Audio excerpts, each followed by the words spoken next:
Hi, and welcome to NEMC Channel 6 Focus Program. I'm Joe Adair, and I'll be your host for today's segment. And joining me are two lovely ladies with some knowledge that you're going to need to know. I mean, need to know, not want to know. You're going to need to know. We have Suzanne Pavan Correct. and Beth Tyson. And I'm going to ask you to tell me a little bit about each other, what your credentials are, and our topic today is going to be diabetes education. So, Okay. or Suzanne, if you'll start. Thank you, Joe. I'm Suzanne Pavan. I'm a registered nurse. I've been a registered nurse for over 30 years. The last 29 working for St. John Health System.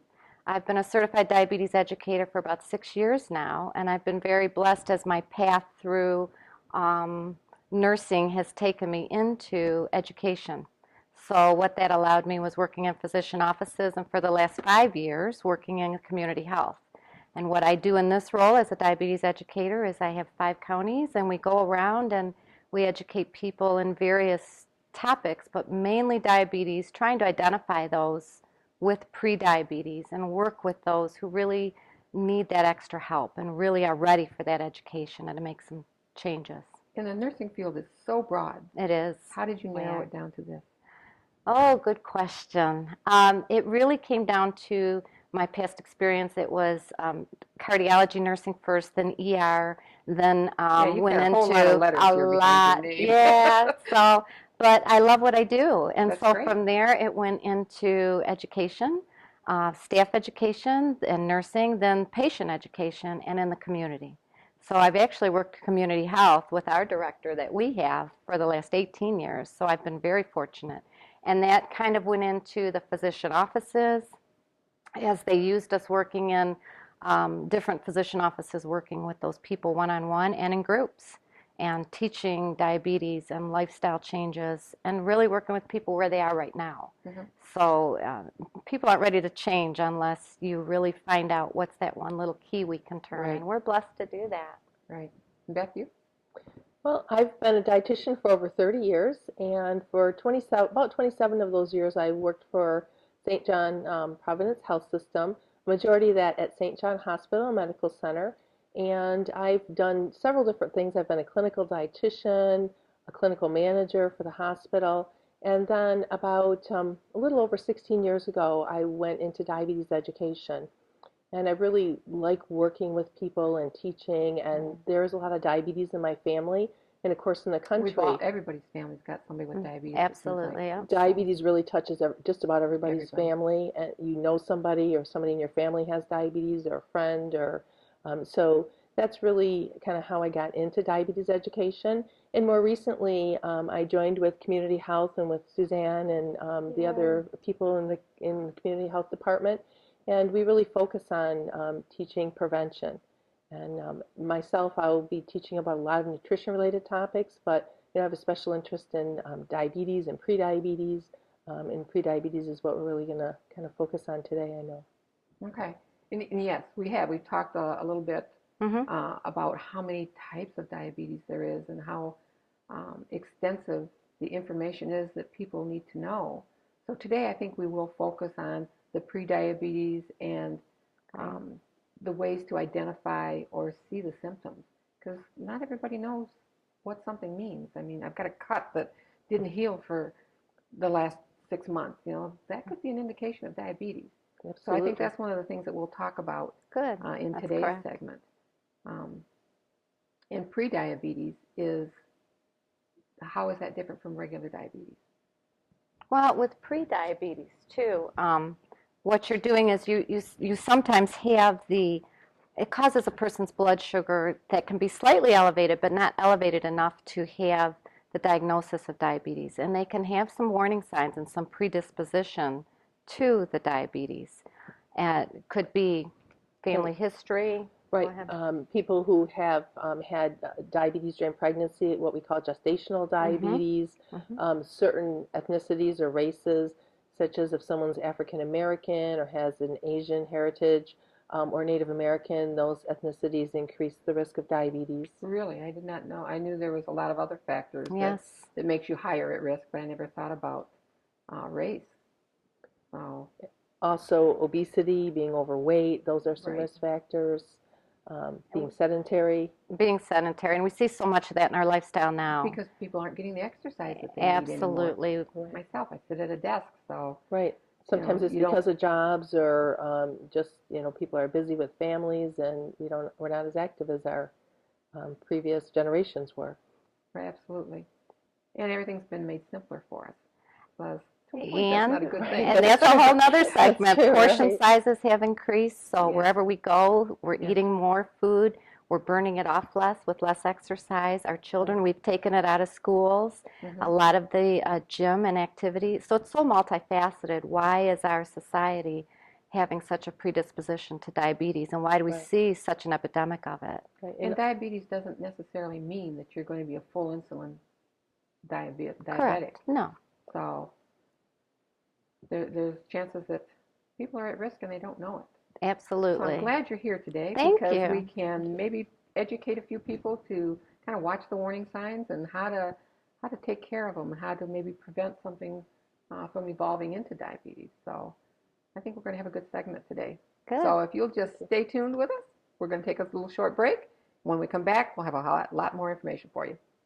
Stay with us.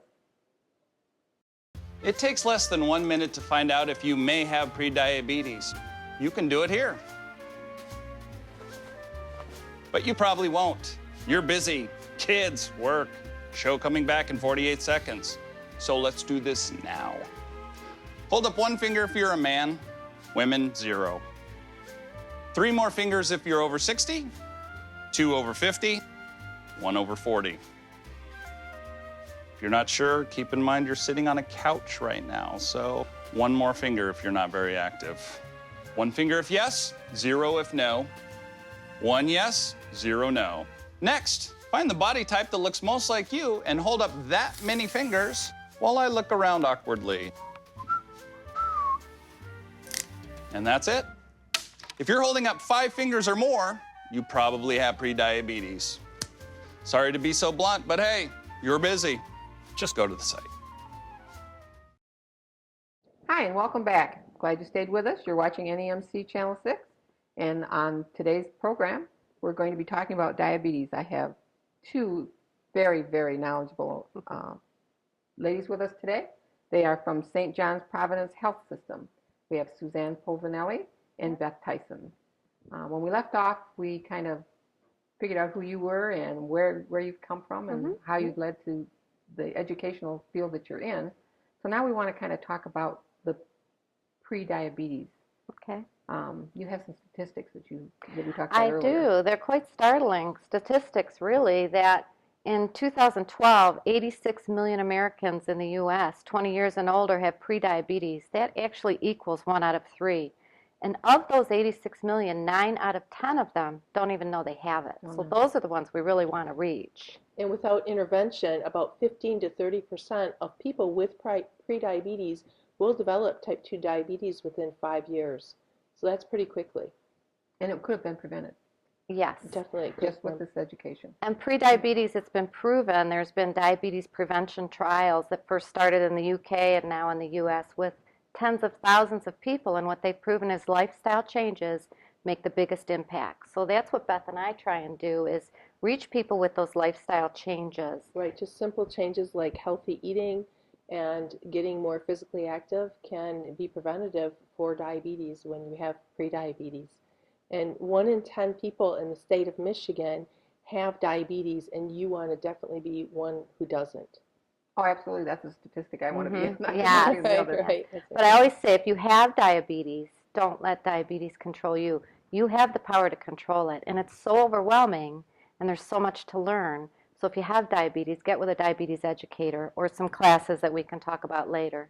Right, definitely. That's very important. And the lifestyle changes, from what I read, what you had on your information sheet, isn't really staggering. You can start out minimal. They are achievable. But they do make a big impact. Definitely. It's important to start with healthy eating, really cutting back on fat and calories, trying to be more heart healthy, and also with portion control.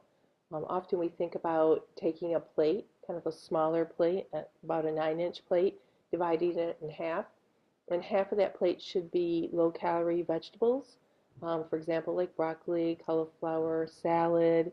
And then the other part of the plate, if you divide that other half and half again, half should be lean proteins like fish, lean types of chicken, turkey, beef, and pork. And then the other quarter of that should be healthy grains like brown rice, whole wheat pasta, maybe some starchy vegetables like potatoes, corn, or peas. So it's The important. things that most people eat every day. So you're not having to change to where you can only eat this, or now Right. because I have this, I can only eat that. You just have to be educated on what you need to do to be eating healthy. And So, yeah, and that's correct, and that's where you've heard it before. I need to eat healthy, but how do you do that? So the Right. plate method, as Beth was saying, yeah, I'm half gonna get your started plate. tomorrow. But here's the issue: is it's a 9-inch plate, and most of us in our homes, I would challenge people, and I do when I work with people, go home and measure your plates, because most of them are 10 and 11-inch plates, and the problem is we're filling them, and then we're filling them with more of the carbohydrates and more of the things you need carbs, but we're really filling it with some of the foods that are Fattier non-nutritional, foods fattier and foods. Right. higher So- calorie types of foods. And we've both had some people we've worked with who bought new plates and they didn't fit in the cupboard. They were 15 inches wide. Oh my goodness. So studies have shown you will fill it and you will eat more than you need to in the way of calories and fat. And so look at your plates. Psychologically, if you use a smaller plate, you feel like you're eating more than if you have a big plate. You really, like Suzanne said, feel like you have to fill it in order to really feel full. Right. We eat with our eyes first, not our stomach. It's So that's a whole nother. psychological. Yeah, it is. Yeah. It is. Yeah. And we- that's something that we're going to bring you guys back again. This is a definite. it's bring a you back. fun It subject is. to try and Because get people to think There's so much differently. to talk about. Right, and it's so easy to get started, but yet it seems overwhelming. Mm-hmm. And Mm-hmm. that education of what you need to eat, and it's not, like I said, it's not strange foods, or now you can only eat kale for the rest of your life, or you can only eat non-starch potatoes if they exist. You But should be able to eat everything that you like, but in moderation. So a wide variety of foods in moderation is really the best plan for healthy eating. And certainly some foods are healthier than others, but it's not realistic to think you're not going to ever have a piece of candy or a piece of cake if you have prediabetes or for anybody. We try to be realistic and work with people where they're at and try to teach them how to be a little bit healthier. and everybody can use that education. And it's the same thing with exercise. Mm-hmm. You don't have to go out and buy a gym and No. exercise for half the day. And No, and there's ways to Right. include that exercise in your everyday life. You could park further from the building. You could take the good stairs example. and not the elevator. We tell people, we have some people that say, I can't exercise. I have hip problems, joint problems. And we encourage them to exercise if they watch an hour TV show during the evening. Exercise during the commercials. You'll get in 22 to 24 minutes of exercise sitting in the armchair, whether you lift cans, whether you're pumping your legs. That's the main thing. Right, and that's chair exercise basically Absolutely. for people. That's really helpful and it's inexpensive. Anybody can do that. anybody can do it. And the Absolutely. aim has been proven in studies that you will decrease your risk of diabetes if you lose 5 to 7% of your body weight. So doing that And means that's that over a year's period. over a year's period. So those small changes that stick make the difference. And 5 to 7%, if you weigh 200 pounds, is only about 10 to 14 or 15 pounds. So we're not talking about a massive amount of weight loss. It's really an achievable No thing crash for most diet. people. No. Right.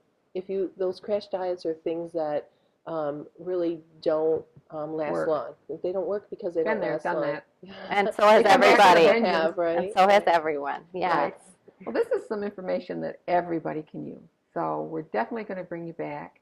And even on what we've talked about today, if someone wants to call and get some information on, how can I help myself? How can I get the information that I need to start making some better choices? Where would they go? St. John's has a Health Connect line for all of our educational classes and any information. But that phone number is 1-866-501-3627. Okay, we're going to definitely capture that. Okay, and That's if they in our Health Connect go line, ahead. they have a lot of information about all the classes that the health system offers. And many of the classes are free. The classes that we offer in community health, there's no fee for. So that's an And- awesome That's good to know. resource. We try and reach classes across the age continuum or offer them. So for parents, not just for seniors, but Also, we're really starting to target and work on childhood obesity. So St. John's also has school-based clinics that work with that. So, and we're trying to capture that also. So it's across that age that everyone needs to have some better, healthier lifestyle changes. Everybody does. I don't care what your weight is, what your lifestyle is. If you can Absolutely. make an improvement, it's always a good idea. Yeah. I thank you both so much for coming today. Thank you. You're welcome. And we'll have you back just as soon as we can, and we'll narrow it down to one of the topics, and we'll just keep expounding on that until people know what to look for. Great. We look forward to coming back. We do. Thank you for this opportunity. And I also thank you for joining us today. It's been a good program, so keep watching because we're going to have these ladies back.